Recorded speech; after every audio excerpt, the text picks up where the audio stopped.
Radio ಪಾಠ. Radio ಪಾಠ SSLC ವಿದ್ಯಾರ್ಥಿಗಳ ಶಿಕ್ಷಣ ಹಿತದೃಷ್ಟಿಯಿಂದ ಜನಧ್ವನಿ ಸಮುದಾಯ ಬಾನುಲಿ ಕೇಂದ್ರ ಹಾಗೂ ಶಿಕ್ಷಣ ಇಲಾಖೆಯ ಸಹಯೋಗದೊಂದಿಗೆ ಪ್ರಸಾರವಾಗುತ್ತಿರುವ ಸರಣಿ ಕಾರ್ಯಕ್ರಮ.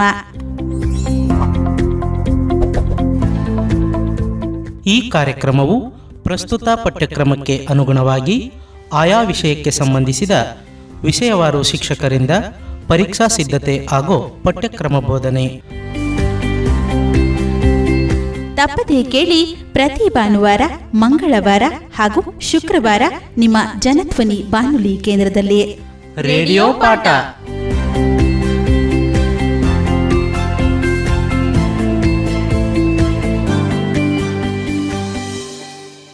ಹಾಯ್ ಪ್ರೀತಿಯ ವಿದ್ಯಾರ್ಥಿಗಳೇ ಹಾಗೂ ಜನಧ್ವನಿ ಕೇಳುವ ಮಿತ್ರರೇ, ಎಲ್ಲರಿಗೂ ನಮಸ್ಕಾರ.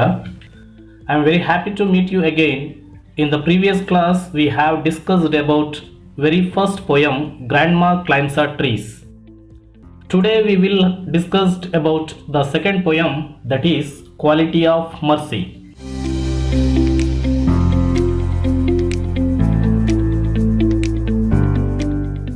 The present poem, it is written by William Shakespeare.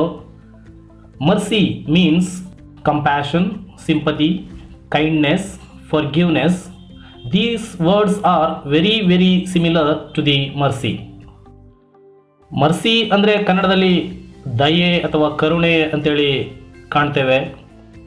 In the present poem we are coming to know about the quality of mercy. Mercy, how it should be in a person or in a human being. William Shakespeare's name is very famous, very magical name in English because he has created such a great magic in English literature. He was born on 26th of April 1564. He was a very great poet, author, writer, actor, playwright. He was widely regarded as a great writer and was considered as the world's greatest dramatist. He has written more than 30 plays, 154 sonnets and many other works. Some of his works include Macbeth, Romeo and Juliet, Othello, Hamlet, King Lear, Julius Caesar and The Merchant of Venice. The present poem, The Quality of Mercy, is an extract taken from his well-known play The Merchant of Venice. The poem, it is a small scene taken this play. Before the poem, we have to know the introduction. ಮರ್ಸಿಯ ಒಂದು ಉತ್ಕೃಷ್ಟತೆಯನ್ನು ತಿಳಿಸ್ತಕ್ಕಂಥ ಪದ್ಯ. Quality of ಮರ್ಸಿಯನ್ನು ತಿಳ್ಕೊಳ್ಳೋಕ್ಕಿಂತ ಮೊದಲು ಆ quality of mercy, ಅದರ ಸನ್ನಿವೇಶ, ಅದು ಹೇಗೆ ಬಂತು, ಅದು ಯಾವ ಕಾರಣದಿಂದಾಗಿ ಬಂತು ಅಂತೇಳಿ ದ ಮರ್ಚೆಂಟ್ ಆಫ್ ವೆನಿಸ್ನ ಆ ದೃಶ್ಯವನ್ನು ಒಂದು ಕಥೆಯ ರೂಪದಲ್ಲಿ ನೋಡೋಣ.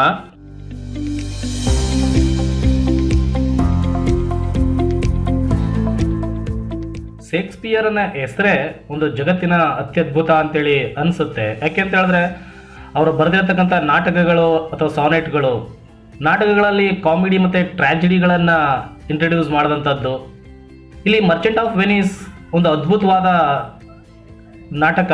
ಈ ನಾಟಕದಲ್ಲಿ ಹಲವು ಪಾತ್ರಗಳು ಬರುತ್ತೆ. ಅದರಲ್ಲಿ ಪ್ರಮುಖ 4 ಪಾತ್ರಗಳನ್ನು ಇಂಟ್ರೊಡ್ಯೂಸ್ ಮಾಡ್ತಾರೆ. Antonio, Bassanio, Portia the lady, Shylock. ಇಲ್ಲಿ Antonio the merchant of Venice ವ್ಯಾಪಾರಸ್ಥ, ಮನಿ ಲೆಂಡರ್, ಕೈಂಡ್ ಹಾರ್ಟೆಡ್. ಇವನು ಜನಗಳಿಗೆ ಕಷ್ಟದಲ್ಲಿದ್ದಾಗ ಹಣನ ಕೊಡ್ತಾ ಇದ್ದ, ಆದರೆ ತುಂಬ ಒತ್ತಡ ಏರ್ತಾ ಇರಲಿಲ್ಲ. ಅವ್ರ ಕಷ್ಟಕ್ಕಾಗ್ತಾ ಇದ್ದ, ಸಹಾಯ ಮಾಡ್ತಾ ಇದ್ದ, ತುಂಬ ಜನಗಳಿಗೆ ಹತ್ತಿರ ಆಗಿದ್ದ, ಅವನನ್ನು ಪ್ರೀತಿಸ್ತಾ ಇದ್ದರು. ಬಸಾನಿಯೋ ಅಂಟಾನಿಯೋನ ತುಂಬ ಕ್ಲೋಸ್ ಫ್ರೆಂಡ್. ಇವನು ಪೋರ್ಷಿಯಾಳನ್ನು ಮದುವೆ ಆಗಬೇಕು ಅನ್ನೋದು ಇವನ ಉದ್ದೇಶ ಆಗಿರುತ್ತೆ. ಪೋರ್ಷಿಯಾ ಒಂದು ಸುಂದರವಾದ ಹುಡುಗಿ, ಶ್ರೀಮಂತಿಕೆ ಇರ್ತಕ್ಕಂಥ ಹುಡುಗಿ. ಮುಂದೆ ಬಸಾನಿಯೋನನ್ನು ಮದುವೆ ಆಗಲಿಕ್ಕೆ ರೆಡಿಯಾಗಿರ್ತಕ್ಕಂಥ ಹುಡುಗಿ. ಶೈಲಾಕ್ ಅಂಟಾನಿಯೋನ್ಗೆ ತದ್ವಿರುದ್ಧ. ಇವನು ಕೂಡ ವ್ಯಾಪಾರಸ್ಥ, ಮನಿ ಲೆಂಡರ್, ಆದರೆ ಕ್ರೂಯಲ್ ಹಾರ್ಟೆಡ್. ಹಣನ ಕೊಡ್ತಾ ಇದ್ದ, ಇಂಟ್ರೆಸ್ಟ್ ತಗೋತಾ ಇದ್ದ, ಆದರೆ ತುಂಬ ಜನಗಳನ್ನು ಪೀಡಿಸ್ತಾ ಇದ್ದ, ಒಂದು ರೀತಿ ಕಠಿಣ ಹೃದಯವನ್ನು ಹೊಂದಿರತಕ್ಕಂಥ ವ್ಯಕ್ತಿಯಾಗಿದ್ದ. ಇಲ್ಲಿ ಸನ್ನಿವೇಶ ಬಂದು ಅಂಟಾನಿಯೋ ಮತ್ತು ಬಸಾನಿಯೋ ಕ್ಲೋಸ್ ಫ್ರೆಂಡ್ ಆಗಿರೋದ್ರಿಂದ ಬಸಾನಿಯೋನಿಗೆ ಹಣದ ಅವಶ್ಯಕತೆ ಇರುತ್ತೆ. ಹಾಗಾಗಿ ಅವನು ಹಣ ಬೇಕು ನನಗೆ, ಒಂದು ಉತ್ತಮವಾದ ಗೆಟಪ್ಪಲ್ಲಿ ಹೋಗಿ ಪೋರ್ಷಿಯಾಳನ್ನು ಮದುವೆ ಆಗಲಿಕ್ಕೆ ಅವಶ್ಯಕತೆ ಇದೆ ಅಂತೇಳಿ ಕೇಳ್ತಾನೆ. ಅಂಟಾನಿಯೋ ತುಂಬ ಕ್ಲೋಸ್ ಫ್ರೆಂಡ್, ಇವನಿಗೆ ಹಣ ಇಲ್ಲ ಅಂತ ಹೇಳಲಿಕ್ಕೆ ಬರೋದಿಲ್ಲ. ಆದರೆ ಇವನು ಶ್ರೀಮಂತ ಆದರೂ ಕೂಡ ಆ ಸಮಯದಲ್ಲಿ ತನ್ನೆಲ್ಲ ಹಣವನ್ನು ವ್ಯಾಪಾರಕ್ಕೆ ತೊಡಗಿಸಿರ್ತಾನೆ. ಜೊತೆಗೆ ಇವನಿಗೆ ಬರಬೇಕಾದ ಹಣ ಬಂದಿರೋದಿಲ್ಲ. ಈ ಟೈಮಲ್ಲಿ ತನ್ನ ಕ್ಲೋಸ್ ಫ್ರೆಂಡ್ಗೆ ಹೆಲ್ಪ್ ಮಾಡಲೇಬೇಕು. ಹಾಗಾಗಿ ಶೈಲಾಕ್ ನನ್ನ ಹಣ ಕೇಳಲಿಕ್ಕೆ ಹೊರಡ್ತಾರೆ. ಶೈಲಾಕ್ ಅಂಟಾನಿಯೋನ ಜನಪ್ರಿಯತೆಯನ್ನು ಸಹಿಸ್ಕೊಳ್ಳಿಕ್ಕಾಗ್ದೇ ಅವನ ವಿರುದ್ಧ ಸೇಡ್ ತೀರಿಸ್ಕೊಳ್ಳಿಕ್ಕೆ ಹೊಂಚಾಗ್ತಾ ಇರ್ತಾನೆ, ಕಾಯ್ತಾ ಇರ್ತಾನೆ.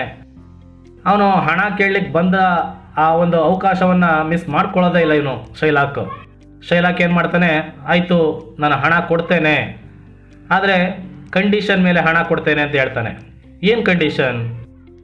ನಾನು ಹಣ ಕೊಡ್ತೇನೆ, ಅದು ನಿಗದಿತ ಸಮಯದಲ್ಲಿ ಒಂದು 3 months ಅಂತ ಅನ್ಕೋಣ. ಆ 3 ತಿಂಗಳ ಒಳಗಡೆ ನೀನು ಹಣ ಕೊಡಬೇಕು. ಹಣ ಕೊಡಲಿಲ್ಲ ಅಂದರೆ ಒಂದು ಕಂಡೀಷನ್ ಇದೆ. ಒಂದು ವೇಳೆ ನೀನು ಹಣ ಕೊಡಲಿಕ್ಕೆ ಆ ಸಮಯದಲ್ಲಿ ಫೇಲ್ ಆದರೆ ನಾನು ನಿನ್ನ ದೇಹದ ಯಾವುದೇ ಭಾಗದ 1 pound ಫ್ಲೆಶ್ ಅಂದರೆ ಮಾಂಸವನ್ನು ಕತ್ತರಿಸ್ಕೋಬಹುದು ಅಂಥೇಳಿ ಕಂಡೀಷನ್ ಹಾಕ್ತಾನೆ. ಇಲ್ಲಿ ತೀರಾ ತುರ್ತು ಅವಶ್ಯಕತೆ ಇದೆ, ಹಣದ ಅವಶ್ಯಕತೆ. ಹಾಗಾಗಿ ಅಂಟಾನಿಯೋ ಕೂಡ ನನ್ನ ಶಿಪ್ಗಳೆಲ್ಲ ವ್ಯಾಪಾರಕ್ಕೆ ಹೊರಟಿದೆ, ಅದು ವಾಪಸ್ ಬಂದ್ಬಿಡುತ್ತೆ, ಬಂದ ತಕ್ಷಣ ಅವನಿಗೆ ಹಣವನ್ನು ವಾಪಸ್ ಕೊಡ್ಲಿಕ್ಕೆ ಸಾಧ್ಯ ಆಗುತ್ತೆ ಅಂತೇಳಿ ಅವನು ಒಪ್ಕೊಳ್ತಾನೆ, ಅಗ್ರಿಮೆಂಟ್ಗೆ ಸೈನ್ ಮಾಡ್ತಾನೆ. ಇಲ್ಲಿ ಬಸಾನಿಯೋ ಹಣವನ್ನು ತೆಗೆದುಕೊಂಡು ಪೋರ್ಷಿಯಾಳ ಜೊತೆ ಮದುವೆಯಾಗಿ ತುಂಬ ಖುಷಿಯಾಗಿರ್ತಾರೆ. ಇವರು ಖುಷಿಯಾಗಿದ್ದು ಅವನು ವ್ಯಾಪಾರದಲ್ಲಿ ತೊಡ್ಕೊಂಡು ಇವರಿಗೆ ಸಮಯ ಹೋಗೋದು ಗೊತ್ತಾಗೋದಿಲ್ಲ. ಆದರೆ ಅಷ್ಟರಲ್ಲಾಗಲೇ ಅವನಿಗೆ ವಾಪಸ್ ಕೊಡಬೇಕಾದ ಟೈಮ್ ಮುಗಿದಿರುತ್ತೆ. ಅಂಟಾನಿಯೋ ಮತ್ತು ಬಸಾನಿಯೋ ಯೋಚನೆ ಮಾಡ್ತಾರೆ, ಏನು ಮಾಡೋದು ಈಗ, ಟೈಮ್ ಆಗಿದೆ ಅಂತೇಳಿ. ಆದರೆ ಶೈಲಾಕ್ ತನ್ನ ದಾವೆಯನ್ನು ಕೋರ್ಟಲ್ಲಿ ಹೂಡಲಿಕ್ಕೆ ಪ್ರಯತ್ನ ಮಾಡ್ತಾನೆ. ನನಗೆ ಹಣ ಕೊಟ್ಟಿಲ್ಲ ಸರಿಯಾದ ಟೈಮಲ್ಲಿ, ಹಾಗಾಗಿ ನಾನು ಕೋರ್ಟ್ಗೆ ಅಪೀಲ್ ಹೋಗ್ತಾ ಇದ್ದೀನಿ ಅಂತೇಳಿ. ಇವರು ತುಂಬ ವಿಷಯ ಗೊತ್ತಾದ ತಕ್ಷಣ ಸಖತ್ ರಿಕ್ವೆಸ್ಟ್ ಮಾಡ್ತಾರೆ, ನೋಡು ಕರುಣೆ ತೋರಿಸು, ಟೈಮ್ ಆಗಿದೆ, ಹಣ ಕೊಡಲ್ಲ ಅಂತ ಹೇಳ್ತಿಲ್ಲ ಅಲ್ಲ, ಕೊಡ್ತೀವಿ ಅಂಥೇಳಿ. ಪೋರ್ಷಿಯಾಗೆ ಗೊತ್ತಾದ ತಕ್ಷಣ ಪೋರ್ಷಿಯಾ ಹಣದ ವ್ಯವಸ್ಥೆಯನ್ನು ಮಾಡ್ತಾಳೆ. ಹಣವನ್ನು ತೆಗೆದುಕೊಂಡು ಹೋಗ್ತಾರೆ ಅಲ್ಲಿ ಕೊಡಲಿಕ್ಕೆ. ಆದರೆ ಶೈಲಾಕ್ ಒಪ್ಕೊಳ್ಳಲ್ಲ. ಯಾಕೆ ಅಂತ ಹೇಳಿದ್ರೆ ಅವನಿಗೆ ಹಣ ಮುಖ್ಯ ಅಲ್ಲ, ಸೇಡ್ ಮುಖ್ಯ, ರಿವೆಂಜನ್ನು ತಗೋಬೇಕು ಅವನಿಗೆ, ಅದಕ್ಕೋಸ್ಕರನೇ ಕಾಯ್ತಾ ಇರ್ತಾನೆ. ಹಾಗಾಗಿ ಕೋರ್ಟಲ್ಲಿ ಆ ಒಂದು ವಿಚಾರವನ್ನು ತೀರ್ಮಾನಿಸೋಣ ಅಂಥೇಳಿ ಅದಕ್ಕೆ ತಿರಸ್ಕಾರ ಮಾಡ್ತಾನೆ. ಕೋರ್ಟ್ಗೆ ಹೋಗ್ತಾರೆ. ಕೋರ್ಟಲ್ಲಿ ಶೈಲಾಕ್ ತುಂಬ ಗರ್ವದಿಂದ ಮೀಸೆ ತಿರುಗುತ್ತಾ ಗಹಗಹಿಸಿ ನಗ್ತಾ ಖುಷಿಯಾಗಿರ್ತಾನೆ. ಆಂಟಾನಿಯೋ ಈ ರೀತಿ ಆಯ್ತಲ್ಲ ಅಂಥೇಳಿ ಒಂದು ರೀತಿ ಸಪ್ಪೆ ಮೋರೆ ಇರುತ್ತೆ.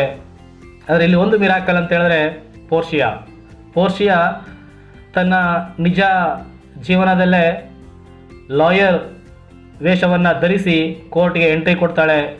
ಎಂಟ್ರಿ ಕೊಟ್ಟು ಅಲ್ಲಿ ಆಂಟಾನಿಯೋ ಪರವಾಗಿ ವಾದವನ್ನು ಮಂಡಿಸ್ತಾಳೆ. ಶೈಲಾಕ್ಗೆ ಏನೇ ಹೇಳಿದ್ರೂ ಕೂಡ ಶೈಲಾಕ್ ಕೇಳೋ ಸ್ಥಿತಿಲಿ ಇರಲಿಲ್ಲ. ಹಾಗಾಗಿ ಶೈಲಾಕ್, ಇಲ್ಲ ನನಗೆ ಹಣದ ಅವಶ್ಯಕತೆ ಈಗ ಇಲ್ಲ, ಹಣ ಬೇಕಾಗಿಲ್ಲ, ನನಗೆ ಬೇಕಾಗಿರೋದು ಅವನ ದೇಹದ 1 pound ಫ್ಲೆಶ್ ಅಂತೇಳಿ. ಎಷ್ಟೇ ಹೇಳಿದ್ರು ಮರ್ಸಿ ಬಗ್ಗೆ ಅಥವಾ ಏನೇ ಹೇಳಿದ್ರೂ ಒಪ್ಕೊಳ್ಳೋಕೆ ಸಿದ್ಧನಿರೋದಿಲ್ಲ. ಆದರೆ ಪೋರ್ಷಿಯಾ, ಆಯಿತು ಅಗ್ರಿಮೆಂಟ್ ಆಗಿದೆ, ಅಗ್ರಿಮೆಂಟ್ ಪ್ರಕಾರ ನೀನು ಅಂಟಾನಿಯೋನ ದೇಹದ 1 pound ಫ್ಲೆಶನ್ನು ಕಟ್ ಮಾಡ್ಕೋ ಅಂಥೇಳಿ ಹೇಳ್ತಾಳೆ. ಶೈಲಾಕ್ ಚಾಕುವನ್ನು ಉಜ್ತಾ ಮೀಸೆ ತಿರುತ್ತಾ ಗಹಗಹಿಸಿ ನಗ್ತಾ ತನ್ನ ಸೇಡನ್ನು ತಿರ್ಸ್ಕೊಳ್ಳಿಕ್ಕೆ ಅಂಟಾನಿಯೋನ ಬಳಿಗೆ ಹೊರಡ್ತಾನೆ. ಅಷ್ಟರಲ್ಲಿ ಪೋರ್ಷಿಯಾ ಹೇಳ್ತಾಳೆ, ಅಗ್ರಿಮೆಂಟನ್ನು ಇನ್ನೊಮ್ಮೆ ನೋಡು, ಅಗ್ರಿಮೆಂಟಲ್ಲಿ ಇರುವಂಥದ್ದು ನೀನು ಅವನ ದೇಹದ ಯಾವುದೇ ಒಂದು ಭಾಗದ 1 pound ಫ್ಲೆಶನ್ನು ಕಟ್ ಮಾಡ್ಕೋಬೋದು. ಓಕೆ, ಕಟ್ ಮಾಡ್ಕೋ, ಆದರೆ without drop A blood, without shading A drop of blood. ಒಂದು ತೊಟ್ಟು ಅವನ ದೇಹದಿಂದ ರಕ್ತ ಹೊರಗಡೆ ಬರದಂತೆ ನೀನು ಕಟ್ ಮಾಡ್ಕೋಬೇಕು ಅಂತೇಳಿ. ಈಗ ಮಾತಿಗೆ ಸಿಗಾಕೊಂಡ ಶೈಲಾಕ್ ಏನೂ ಮಾತಾಡಲಿಕ್ಕೆ ಆಗದೆ ತನ್ನ ತಪ್ಪಿನ ಅರಿವಾಗಿ ತಪ್ಪೊಪ್ಕೋತಾನೆ. ನಾನು ಮಾಡಿದ್ದು ತಪ್ಪಾಯಿತು, ನನ್ನನ್ನು ಕ್ಷಮಿಸಿ, ನನಗೆ ಹಣ ಕೊಟ್ಟರೆ ಸಾಕು ಈಗ ಅಂಥೇಳಿ ಕೇಳ್ತಾನೆ. ಆದರೆ ಕೋರ್ಟ್ ಅದಕ್ಕೆ ಒಪ್ಕೊಳ್ಳಲ್ಲ. ನೀನು ಮೋಸ ಮಾಡಿ ಸೇಡಿನ ಆಟವನ್ನು ಆಡಿದೀಯಾ, ಸೇಡಿಗೋಸ್ಕರ ಒಬ್ಬನ ಜೀವವನ್ನೇ ತೆಗಿಲಿಕ್ಕೆ ಸಿದ್ಧನಾಗಿದ್ದೀಯಾ, ಹಾಗಾಗಿ ನಿನಗೆ ಕ್ಷಮೆ ಇಲ್ಲ ಅಂಥೇಳಿ ಅವನ ಎಲ್ಲ ಆಸ್ತಿಯನ್ನು ಕೋರ್ಟ್ ತೀರ್ಮಾನ ಮಾಡುತ್ತೆ. 2 ಭಾಗ ಮಾಡುತ್ತೆ. ಒಂದು ಭಾಗ ಗೌರ್ನಮೆಂಟ್ಗೆ, ಇನ್ನೊಂದು ಭಾಗ ಆಂಟೋನಿಯೋಗೆ. ಆದರೆ ಆಂಟೋನಿಯೋ ಉದಾರಿ, ಅವನಿಗೆ ಬೇರೆಯವರ ಆಸ್ತಿ ಅಷ್ಟೊಂದು ಬೇಕಾಗಿಲ್ಲ. ಹಾಗಾಗಿ ಅವನ ಆ ಆಸ್ತಿಯನ್ನು ಶೈಲಾಕ್ ಮಗಳ ಮದುವೆಗಾಗಿ ರಿಸರ್ವ್ ಮಾಡ್ತಾನೆ. ಅದು ಅವನಿರತಕ್ಕಂಥ ಒಂದು ಉತ್ತಮವಾದ ಕ್ವಾಲಿಟಿ. ಈ ನಡುವೆ ಪೋರ್ಷಿಯಾ ಶೈಲಾಕನಿಗೆ ಆ ಮರ್ಸಿಯ ಕ್ವಾಲಿಟಿಯನ್ನು ವಿವರಿಸ್ತಾಳಲ್ಲ, ಆ ವಿವರಿಸ್ತಕ್ಕಂಥ ಆ ರೀತಿ ಅದು ಪದ್ಯದಲ್ಲಿ ಅಡಕವಾಗಿದೆ. ಶೇಕ್ಸ್ಪಿಯರ್ ಅತ್ಯುತ್ತಮವಾಗಿ ಕವಿತೆಯ ಮೂಲಕ ಇಲ್ಲಿ ನಮಗೆ ತಿಳಿಸ್ತಾ ಇದ್ದಾರೆ ಆ ಕ್ವಾಲಿಟಿ ಆಫ್ ಮರ್ಸಿ. ಆ ಮರ್ಸಿಯ ಕ್ವಾಲಿಟಿ ಎಷ್ಟಿರಬೇಕು. ಈಗ ಮನುಷ್ಯನಿಗೆ ಹ್ಯೂಮನ್ ಕ್ವಾಲಿಟೀಸ್ ತುಂಬ ಇದೆ, ಅದರಲ್ಲಿ ಶ್ರೇಷ್ಠ ಸ್ಥಾನದಲ್ಲಿರ್ತಕ್ಕಂಥದ್ದು ಮರ್ಸಿ. ಮರ್ಸಿ ಇದ್ದರೆ ಆ ಮನುಷ್ಯ ಅಥವಾ ಒಬ್ಬ ರಾಜ ದೇವರಾಗಬಲ್ಲ, ದೇವರಿಗೆ ಸಮನಾಗಿ ನಿಲ್ಲಬಲ್ಲ ಅನ್ನೋ ಒಂದು ಅತ್ಯುತ್ತಮವಾದ ಸಂದೇಶವನ್ನು ಈ ಪದ್ಯ ನಮಗೆ ಸಾರ್ತಾ ಇದೆ. ಪದ್ಯವನ್ನು ನೋಡೋಣ.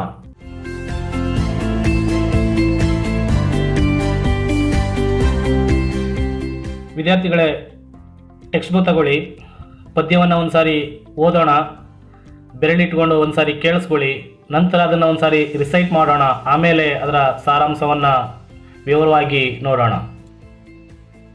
The quality of mercy is not strained. The quality of mercy is not strained. It droppeth as the gentle rain from heaven. It droppeth as the gentle rain from heaven. Upon the place beneath, it is twice blessed. Upon the place beneath, it is twice blessed. It blesseth him that gives and him that takes. It blesseth him that gives and him that takes. It is mightiest in the mightiest it becomes. It is mightiest in the mightiest it becomes. The throned monarch better than his crown. The throned monarch better than his crown. His scepter shows the force of temporal power. His scepter shows the force of temporal power. The attribute to awe and majesty. The attribute to awe and majesty. Wherein doth sit the dread and fear of kings. Wherein doth sit the dread and fear of kings. But mercy is above this sceptred sway. But mercy is above this sceptred sway. It is enthroned in the heart of kings. It is enthroned in the heart of kings. It is an attribute to God himself. It is an attribute to God himself. And earthly power doth then show likest gods. And earthly power doth then show likest gods when mercy seasons justice. When mercy seasons justice. Written by William Shakespeare. ಈಗ ಪದ್ಯವನ್ನು ಒಂದ್ಸರಿ recite ಮಾಡೋಣ. ನೀವು ಕೂಡ ನಮ್ಮ ಜೊತೆ join ಆಗಿ ಹಾಡೋದನ್ನು practice ಮಾಡಿ. ಯಾಕೆಂದರೆ ಈ ಪದ್ಯ ಮೆಮೊರೈಸೇಷನ್ಗಿದೆ, 4 ಮಾರ್ಕ್ಸು. ಹಾಗಾಗಿ ಓಲ್ ಪೋಯಮ್ನ ಮೆಮೊರೈಸೇಷನ್ ಮಾಡಿದ್ರೆ ಸಮ್ಮರಿ ಬರೀಲಿಕ್ಕೆ ಅಥವಾ 4 ಮಾರ್ಕ್ಸ್ ಪಡೀಲಿಕ್ಕೆ, ಪೋಯಮ್ ಬರೀಲಿಕ್ಕೆ ಅಥವಾ ಎಕ್ಸ್ಟ್ರಾಕ್ಟ್ಗೆ ಆನ್ಸರ್ ಮಾಡಲಿಕ್ಕೆ ಎಲ್ಲಕ್ಕೂ ಕೂಡ ಅನುಕೂಲ ಆಗುತ್ತೆ. ಒಂದ್ಸಾರಿ ರಿಸೈಟ್ ಮಾಡೋಣ. The quality of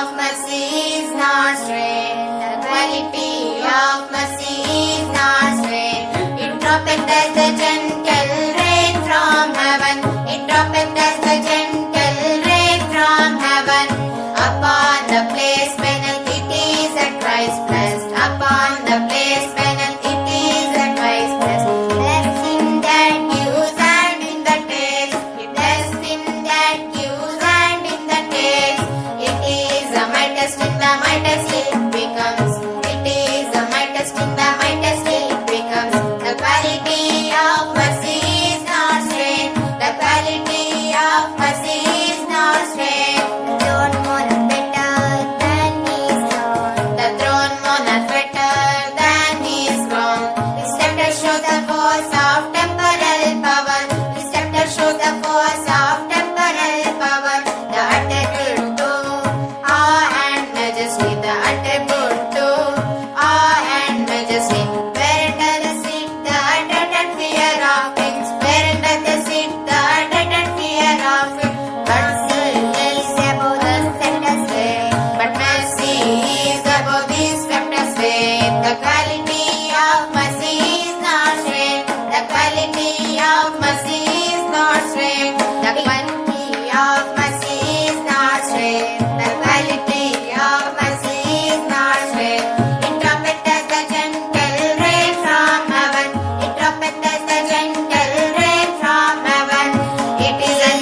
dear students, ಈಗ ಪೋಯಮ್ ರಿಸೈಟೇಷನ್ ನೋಡಿದ್ವಿ, ಹಾಡೋದು ಹೇಗೆ ಅಂತೇಳಿ ಕೇಳಿಸ್ಕೊಂಡಿದ್ದೀವಿ.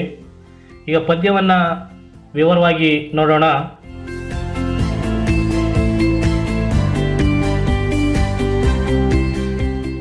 The quality of mercy is not strained. ಎಷ್ಟು ಅದ್ಭುತವಾಗಿ ಹೇಳ್ತಾರೆ ನೋಡಿ.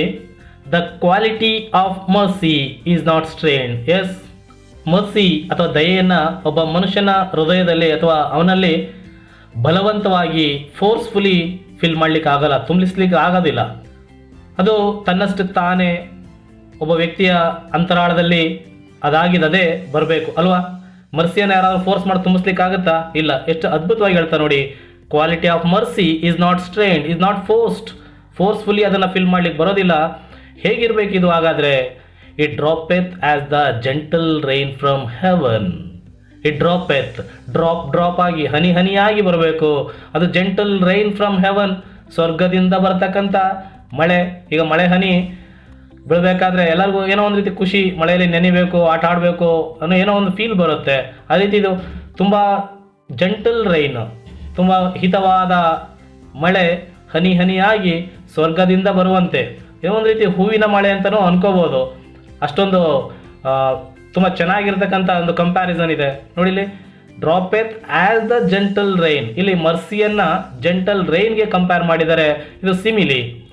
ಫಿಗರ್ ಆಫ್ ಸ್ಪೀಚನ್ನು ನೋಡೋದಾದರೆ ಸಿಮಿಲಿಗೆ ಒಂದು ಬೆಸ್ಟ್ ಎಕ್ಸಾಂಪಲ್ ಆಗುತ್ತೆ. Simile, it is comparison between two objects or two things or two person which similar in a single or one abstract.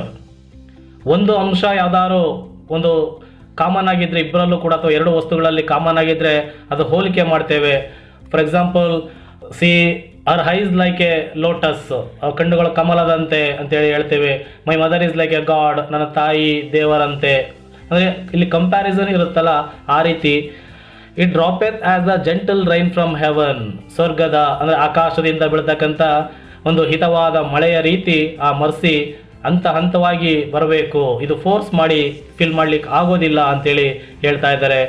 Upon the place beneath it is twice blessed. ನೋಡಿ, ಅದು ಎಲ್ಲಿ mercy ಎಲ್ಲಿ ಇರುತ್ತೋ, ಅಲ್ಲಿ ಎಲ್ಲಿ ಅದು ಬೀಳುತ್ತೋ ಅಥವಾ ಎಲ್ಲಿ ಅದು ನೆಲೆಸಿರುತ್ತೋ ಅಥವಾ ಯಾರಿಗೆ ಅದು ಸಲ್ಲುತ್ತೋ ಅದು ಟ್ವೈಸ್ ಬ್ಲೆಸ್ಡ್, ಡಬಲ್ ಬ್ಲೆಸ್ಡ್. 2 ಸಾರಿ ಆಶೀರ್ವಾದಕ್ಕೆ ಒಳಪಡುತ್ತೆ, ಬ್ಲೆಸ್ ಆಗುತ್ತೆ. ಹೇಗೆ 2 ಸಾರಿ? ಹೌದು. It is blessed him that gives and him that takes. ಎಲ್ಲವೂ ಒಂದೊಂದು ಸಾರಿ ಆಶೀರ್ವಾದಕ್ಕೆ ಒಳಗಾದರೆ ಅಥವಾ ಬ್ಲೆಸ್ ಆದರೆ ಇದು ಡಬಲ್ ಬ್ಲೆಸ್ಡ್. ಯಾಕೆಂದರೆ ಯಾರು ಕೊಡ್ತಾರೋ ಅವ್ರಿಗೂ ಕೂಡ, ಯಾರು ತಗೋತಾರೋ ಅವ್ರಿಗೂ ಕೂಡ. Blessed him that gives and him that takes. ಯಾರು ಕೊಡ್ತಾರೋ, ಈಗ ಮರ್ಸಿಯನ್ನು ತೋರಿಸ್ತಾರೆ, ದಯೆ ತೋರಿಸ್ತಾರೆ, ಯಾರೋ ಕಷ್ಟದಲ್ಲಿರ್ತಾರೋ ಅವ್ರಿಗೆ ಹೆಲ್ಪ್ ಮಾಡ್ತಾರೆ. ಅವ್ರಿಗೆ ನನಗೆ ಬೇರೆಯವ್ರಿಗೆ ಸಹಾಯ ಮಾಡುವ ಸಾಮರ್ಥ್ಯ ಇದೆಯಲ್ವಾ ಅಥವಾ ನನಗೆ ಕೊಡ್ಲಿಕ್ಕೆ ಆಗುತ್ತಲ್ವಾ ಅಂತೇಳಿ ಖುಷಿ ಪಟ್ಟರೆ, ತಗೊಂಡವ್ರಿಗೆ ನನಗೆ ಕಷ್ಟದಲ್ಲಿ ಅವರು ದಯೆನ ತೋರಿಸಿದ್ರಲ್ಲ, ಕರುಣೆ ಬಂತಲ್ಲ, ನನ್ನ ಮೇಲೆ ಅವರ ಅನುಗ್ರಹ ಇದೆಯಲ್ಲ ಅಂತೇಳಿ ಖುಷಿ ಆಗುತ್ತೆ. ಅಂದರೆ ಇಲ್ಲಿ ಇಬ್ಬರಿಗೂ ಕೂಡ ಸಂತೋಷ ಆಗೋದ್ರಿಂದ ಡಬಲ್ ಬ್ಲೆಸ್ಡ್ ಅಂತೇಳಿ ಕರಿತೇವೆ. ಮರ್ಸಿಯ ಕ್ವಾಲಿಟಿನೇ ಹಾಗೆ, ಅದು ಯಾವಾಗಲೂ ಕೂಡ ಡಬಲ್ ಬ್ಲೆಸ್ಡ್ ಆಗಿರುತ್ತೆ ಅಂತೇಳಿ ಹೇಳ್ತಾರೆ. ಹೌದಲ್ವಾ? ಎಷ್ಟು ಚೆನ್ನಾಗಿ ಹೇಳ್ತಾರೆ ನೋಡಿ. The quality of mercy is not strained, it droppeth as the gentle rain from heaven. Upon the place beneath it is twice blessed, it blesseth him that gives and him that takes. Next stanza ನೋಡೋಣ. It is mightiest in the mightiest it becomes. Yes, ಆ mercy share ಆಗ್ತಿದ್ದಂಗೆ, ಒಬ್ರಿಗೊಬ್ರಿಗೆ ಹಂಚ್ಕೋತಾ ಇದ್ದಂಗೆ ಅಥವಾ mercy ತೋರಿಸ್ತಾ ಇದ್ದಂಗೆ ಅದು ಸ್ಟ್ರಾಂಗೆಸ್ಟ್ ಆಗುತ್ತೆ. Mightiest, it means strongest. ಇಲ್ಲಿ ಪದಗಳನ್ನು ಹೇಳುವಾಗ ಅಂಡರ್ಲೈನ್ ಮಾಡ್ಕೊಳ್ಳಿ, ಅದಕ್ಕೆ ಮೀನಿಂಗನ್ನು ಬರ್ಕೊಳ್ಳಿ, ಕಲೀಲಿಕ್ಕೆ ಅನುಕೂಲ ಆಗುತ್ತೆ. Mightiest, strongest.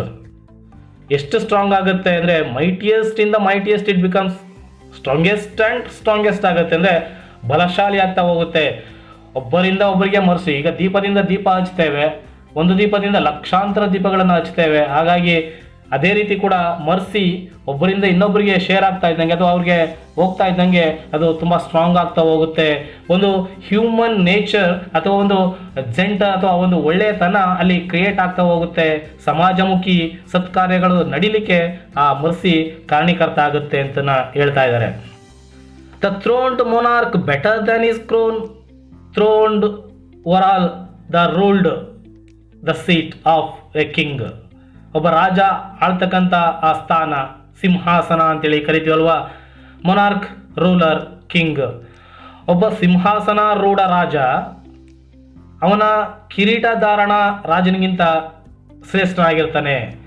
ಕಿರೀಟಧಾರಣೆ ಆದ ತಕ್ಷಣ ಅವ ರಾಜ ಅಂತೇಳಿ ಕರೆಸ್ಕೋಬಹುದು, ಆದರೆ ಸಿಂಹಾಸನದಲ್ಲಿ ಕುಳಿತು ಉತ್ತಮವಾದ ರೀತಿಯಲ್ಲಿ ರೂಲರ್ ಆಗಿರ್ತಾನಲ್ಲ, ಒಂದು ಒಳ್ಳೆ ಆಳ್ವಿಕೆಯನ್ನು ಮಾಡ್ತಾನಲ್ಲ, ಅದು ಗ್ರೇಟೆಸ್ಟ್ ಅಂತೇಳಿ. The throned monarch better than is crown. ಒಬ್ಬ ಸಿಂಹಾಸನಾರೂಢ ರಾಜ ಕಿರೀಟಕ್ಕಿಂತ ಗ್ರೇಟೆಸ್ಟ್ ಆಗಿರ್ತಾನೆ, ಬೆಟರ್ ಆಗಿರ್ತಾನೆ ಅಂತೇಳಿ. His scepter shows the force of temporal power. The scepter, the decorated rod who carried the king or queen carried a decorated rod ಅಂತೇಳಿ. ಒಬ್ಬ ರಾಜ ಅಥವಾ ರಾಣಿ ಅದು ಸಿಂಬಲ್ ಆಗಿ power of the symbol of ಪವರ್ನ ಸಿಂಬಲ್ ಆಗಿ ಲೆಫ್ಟ್ ಅಥವಾ right ಅಲ್ಲಿ ಒಂದು ದಂಡವನ್ನು ಹಿಡ್ಕೊಬರ್ತಾರೆ. ನೋಡಿರ್ತೀವಿ ಕಾಮನ್ ಆಗಿ ಕೆಲವು ಸಿನಿಮಾಗಳಲ್ಲಿ ಅಥವಾ ಹಳೆಯ ಸ್ಟೋರಿಗಳಲ್ಲಿ ನೋಡಿರ್ತೀವಿ ಅಥವಾ ಕೇಳಿರ್ತೇವೆ. ಆ ದಂಡವನ್ನು ಹಿಡ್ಕೊಂಡು ಬರ್ತಾರೆ. ಅದು the force of temporal earthly power. ಈಗ ಫಾರ್ ಎಕ್ಸಾಂಪಲ್ ಒಬ್ಬ ರಾಜ ಅಥವಾ ರಾಣಿ ತನ್ನ ತಾತ್ಕಾಲಿಕವಾಗಿ, ಈಗ ನಮಗೆ ಈಗಿನ ಇದರಿಂದ ತಗೊಂಡ್ರೆ ಪೊಲಿಟಿಷಿಯನ್ಸ್, ಅವ್ರಿಗೆ ಅಧಿಕಾರದ ಅವಧಿ 5 ವರ್ಷಗಳಿರುತ್ತೆ. 5 ವರ್ಷದಲ್ಲಿ ತಮ್ಮ ಅಧಿಕಾರ ಎಷ್ಟಿದೆಯೋ ಅಥವಾ ತಮ್ಮ ಸಾಮರ್ಥ್ಯ ಎಷ್ಟಿದೆಯೋ ಅಷ್ಟನ್ನು ಬಳಸ್ಕೊಳ್ಳೋ ಪ್ರಯತ್ನವನ್ನು ಮಾಡ್ತಾರೆ. ಅದೇ ರೀತಿ ಒಬ್ಬ ರಾಜ ತನ್ನ ಟೆಂಪರಲ್ ಪವರಲ್ಲಿ ಆ ಸೆಪ್ಟರ್ನ ಅಂದರೆ ಅಧಿಕಾರ ದಂಡ ಅಂತೇಳಿ ಕರಿತೀವಲ್ಲ, ಅಧಿಕಾರವನ್ನು ಬಳಸುವ ಪ್ರಯತ್ನವನ್ನು ಮಾಡ್ತಾನೆ. ಇದು ದ ಅಟ್ರಿಬ್ಯೂಟ್ ಟು ಆ ಆ್ಯಂಡ್ ಮೆಜೆಸ್ಟಿ. ಇದು ಅವನ ಒಂದು ಗುಣವನ್ನು ತಿಳಿಸುತ್ತೆ, ಒಂದು ಕ್ಯಾರೆಕ್ಟರನ್ನು ತಿಳಿಸುತ್ತೆ. ಏನಂತ ಹೇಳಿದ್ರೆ ಆ ಆ್ಯಂಡ್ ಮೆಜೆಸ್ಟಿ, ಒಂದು ಗಂಭೀರತೆಯನ್ನು ಅಥವಾ ಅವನ ವಿಸ್ಮಯ ಅಂತೇಳಿ ಕರಿತೀವಲ್ವಾ, ಅಂದರೆ ಸ್ಟನರ್ ಅಂತೇಳಿ ಕರಿತೇವೆ. ಹಾಗಾಗಿ ಅವನ ಗುಣವನ್ನು ಅಲ್ಲಿ ತಿಳಿಸುತ್ತೆ. ಒಬ್ಬ ರಾಜನಾಗಿರುವಂಥವನು ರಾಜಾಧಿಕಾರವನ್ನು ಹೇಗೆ ನಿಭಾಯಿಸ್ತಾ ಇದ್ದಾನೆ ಅನ್ನೋದು ಆ ಟೆಂಪರಲ್ ಪವರ್ ಆ ಸೆಪ್ಟರಿಂದ ತೋರಿಸುತ್ತೆ. ಈಗ ಫಾರ್ ಎಕ್ಸಾಂಪಲ್ ಒಬ್ಬ ಟೀಚರ್ ಒಬ್ಬ ಸ್ಟೂಡೆಂಟಿಂದ ಗೌರವಿಸಲ್ಪಡಬೇಕು ಅಂತ ಹೇಳಿದ್ರೆ ಕಡ್ಡಿ ಇಟ್ಕೊಂಡು ಅಥವಾ ದಂಡ ಪ್ರಯೋಗದಿಂದ ಸಾಧ್ಯ ಅನ್ನೋದು ತಪ್ಪು ಕಲ್ಪನೆ. ಆ ವಿದ್ಯಾರ್ಥಿಗೆ ಬೇಕು ಬೇಡಗಳನ್ನು ಮನಸ್ಸನ್ನ ಇಟ್ಕೊಂಡು ಆ ವಿದ್ಯಾರ್ಥಿಗೆ ತಕ್ಕನಾಗಿ ಅವರ ಕಲಿಕೆಗೆ ಮುಂದಾದಾಗ ಆಟೋಮ್ಯಾಟಿಕ್ ಆಗಿ ಆ ಟೀಚರ್ ಆ ವಿದ್ಯಾರ್ಥಿಗೆ ಗೌರವಕ್ಕೆ ಪಾತ್ರನಾಗ್ತಾನೆ. ಅದೇ ರೀತಿ ಒಬ್ಬ ರಾಜ ತನ್ನ ಅಧಿಕಾರವನ್ನು ಹೇಗೆ ನಿಭಾಯಿಸಬೇಕೋ ಹಾಗೆ ನಿಭಾಯಿಸಬೇಕು. ಅದು ಫೋರ್ಸ್ಫುಲ್ ಆಗಿರಬಾರ್ದು ಅಥವಾ ದಂಡದ ಮೂಲಕ ಅಥವಾ ಪನಿಷ್ಮೆಂಟ್ ಮೂಲಕ ಆ ಒಂದು ಅಧಿಕಾರವನ್ನು ಟೆಂಪರಲ್ ಪವರನ್ನು ಯೂಸ್ ಮಾಡಬಾರ್ದು ಅನ್ನೋದು ಎಷ್ಟು ಅದ್ಭುತವಾಗಿ ಹೇಳ್ತಾರೆ ನೋಡಿ. ಈಗ ಅಲ್ಲೂ ಕೂಡ ಶೈಲಾಕ್ ತನಗೆ ಬರಬೇಕಾದ ಹಣವನ್ನು ಪಡ್ಕೋಬೋದಿತ್ತು, ಆದರೆ ಅವನೇನು ಮಾಡ್ದ, ಸೇಡನ್ನು ತೀರಿಸ್ಕೊಳ್ಳಿಕ್ಕೋಸ್ಕರ ತನ್ನ ಪವರನ್ನು ಬಳಸ್ದ, ಅಗ್ರಿಮೆಂಟನ್ನು ಮುಂದೆ ಇಟ್ಕೊಂಡು ವಾದವನ್ನು ಮಂಡಿಸ್ದ. ಹಾಗಾಗಿ ಅದು ಅಷ್ಟೊಂದು ಕಾರ್ಯಸಾಧ್ಯತೆ ಆಗಲಿಲ್ಲ ಅಂತೇಳಿ.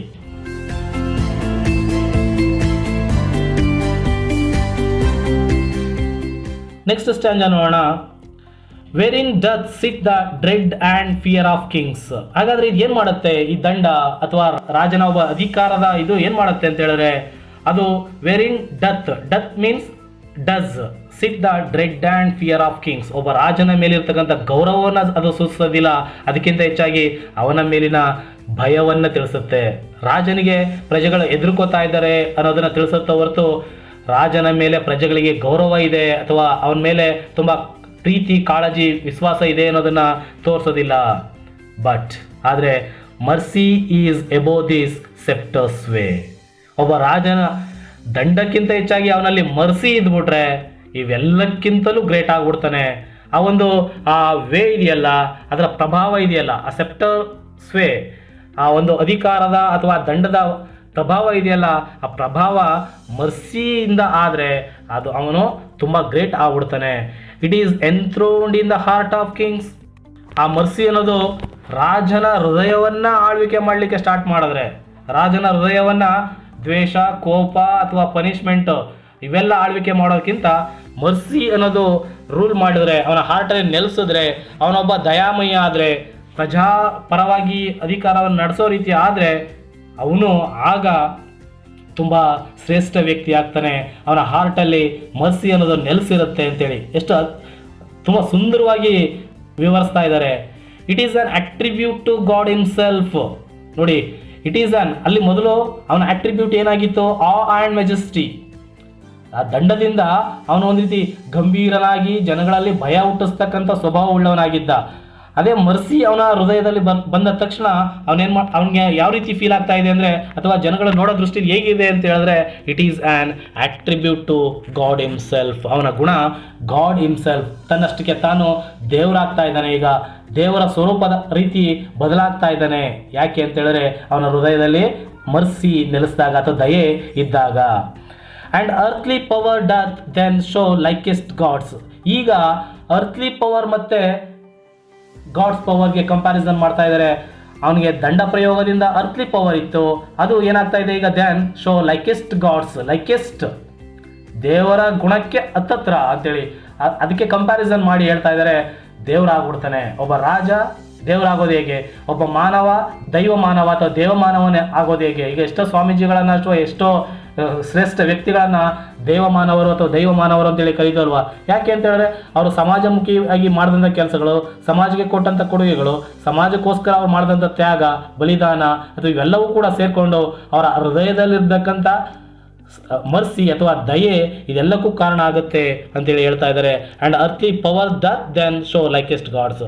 ಆ ಒಂದು ತಾತ್ಕಾಲಿಕ ಪವರ್ ಅಥವಾ ಭೂಮಿ ಮೇಲೆ ಇರತಕ್ಕಂಥ ಪವರ್ ಏನಾಗುತ್ತೆ, ಈಗ ಭೂಮಿ ಮೇಲಿರ್ತಕ್ಕಂಥ ಮನುಷ್ಯನ ಜೀವನ ತಾತ್ಕಾಲಿಕ, ಟೆಂಪರರಿ.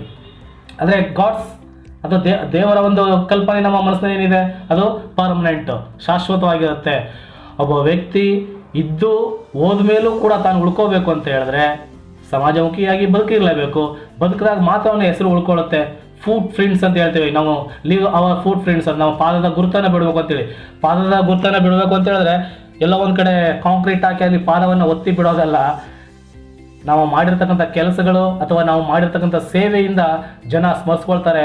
ಶಾಶ್ವತವಾಗಿ ಹೆಸರು ಅಜರಾಮರವಾಗಿ ಉಳ್ಕೊಳ್ಳುತ್ತೆ ಅಂತ ಹೇಳ್ತೀವಲ್ವಾ, ಆ ರೀತಿ ಒಬ್ಬ ಮಾನವ ದೈವ ಮಾನವನಾಗಿ ದೈವಿ ಗುಣಗಳನ್ನು ಹೊಂದಬೇಕು ಅಂತ ಹೇಳಿದ್ರೆ ಅವನ ಹೃದಯದಲ್ಲಿ ಮರ್ಸಿ ಇರಬೇಕು.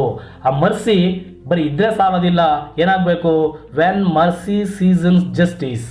ಸರ್ವಕಾಲದಲ್ಲೂ ಯಾವಾಗಲೂ ಅವನ ಹೃದಯ ಅಥವಾ ಅವನ ನ್ಯಾಯಪರತೆ, ಜಸ್ಟಿಸ್, ಮರ್ಸಿಯಿಂದ ಆಳ್ವಿಕೆಗೆ ಒಳಪಟ್ಟಾಗ ಅವನು ದೈವನಾಗ್ತಾನೆ ಅಥವಾ ದೈವ ಸ್ವರೂಪನಾಗಿ ಇರಲಿಕ್ಕೆ ಸಾಕ್ಷಿ ಆಗುತ್ತೆ, ಕಾರಣ ಆಗುತ್ತೆ ಅಂತೇಳಿ ತಿಳಿಸ್ತಾ ಇದ್ದಾರೆ. ಒಂದು ಉತ್ತಮವಾದ ಸಂದೇಶವನ್ನು ಸಮಾಜಕ್ಕೆ ಕೊಟ್ಟಂಥ ಒಂದು ಪೋಯಮ್ ಇದು. ತುಂಬ ಅದ್ಭುತವಾಗಿದೆ. ಕ್ವಾಲಿಟಿ ಆಫ್ ಮರ್ಸಿ, ಮರ್ಸಿಯ ಒಂದು ಉತ್ಕೃಷ್ಟತೆ ಎಷ್ಟಿದೆ ಅನ್ನೋದನ್ನು ಪದ್ಯದ ಮೂಲಕ ಇಲ್ಲಿ ಒಂದು ಕ್ಯಾರೆಕ್ಟರ್ ಪೋರ್ಷಿಯಾ ಶೈಲಾಕ್ಗೆ ಕೋರ್ಟಲ್ಲಿ ಮನವರಿಕೆ ಮಾಡಿಕೊಟ್ಟಂಥ ಒಂದು ಸನ್ನಿವೇಶ, ಅದನ್ನು ಶೇಕ್ಸ್ಪಿಯರ್ ಅತ್ಯುತ್ತಮವಾಗಿ ಇಲ್ಲಿ ನಮಗೆ ವಿವರಣಾತ್ಮಕವಾಗಿ ತಿಳಿಸ್ಕೊಟ್ಟಿದ್ದಾರೆ. ಇದು ಪೋಯಮ್ ಶಾರ್ಟ್ ಆಗಿದ್ರು ಅದರ ತುಂಬ ಅರ್ಥಗರ್ಭಿತವಾಗಿ ವಿವರಣಾತ್ಮಕವಾಗಿ ತಿಳಿಸ್ಕೊಡೋ ಪ್ರಯತ್ನವನ್ನು ಮಾಡಿದ್ದಾರೆ. ಹಾಗಾಗಿ ಒಂದು ಅದ್ಭುತವಾದ ಪದ್ಯವನ್ನು ಈಗ ನೋಡಿದ್ದೀವಿ. ಈ ಪೋಯಮ್ ಏನಕ್ಕೆಲ್ಲ ತುಂಬ ಇಂಪಾರ್ಟೆಂಟ್ ಅಂತ ಹೇಳಿದ್ರೆ, ಮೆಮೊರೈಸೇಷನ್ 4 ಮಾರ್ಕ್ಸ್ಗಿರುತ್ತೆ. ಇಡೀ ಪೋಯಮನ್ನು ಕಲಿಬೇಕಾಗುತ್ತೆ. ಸಮ್ಮರಿಯನ್ನು ಒಂದು ಸಾರಿ ನೋಡ್ಕೊಳ್ಳಿ. ಎಕ್ಸ್ಟ್ರಾಕ್ಟ್ಗಳು ಬರೋ ಸಾಧ್ಯತೆಗಳಿರುತ್ತೆ. ಹಾಗೆ 2 ಮಾರ್ಕ್ಸ್ ಕ್ವಶನ್ ಕೂಡ ಬರೋ ಸಾಧ್ಯತೆ ಇರುತ್ತೆ. ಒಂದು ಅತ್ಯುತ್ತಮವಾದ ಪದ್ಯ. ಇದನ್ನು ಮನದಟ್ಟು ಮಾಡಿಕೊಂಡು ಐ ಹೋಪ್ ಯು ಅಂಡರ್ಸ್ಟ್ಯಾಂಡ್ ಅನ್ಕೋತೀನಿ ನಿಮ್ಗೆ ಅರ್ಥ ಆಗಿದೆ ಅಂತೇಳಿ. ಇನ್ನೊಂದು ಸಾರಿ ಪದ್ಯವನ್ನು ಒಂದು ಸಾರಿ ನೋಡಿ ಅಭ್ಯಾಸ ಮಾಡಿ, ಖಂಡಿತ ಯಶಸ್ವಿ ಆಗ್ತೀರಾ ಅಂತೇಳಿ ಹೇಳ್ತಾ ಎಲ್ಲರಿಗೂ ನಮಸ್ಕಾರವನ್ನು ತಿಳಿಸ್ತಾ ಮುಂದಿನ ತರಗತಿಯಲ್ಲಿ ಭೇಟಿಯಾಗೋಣ. ನಮಸ್ಕಾರ.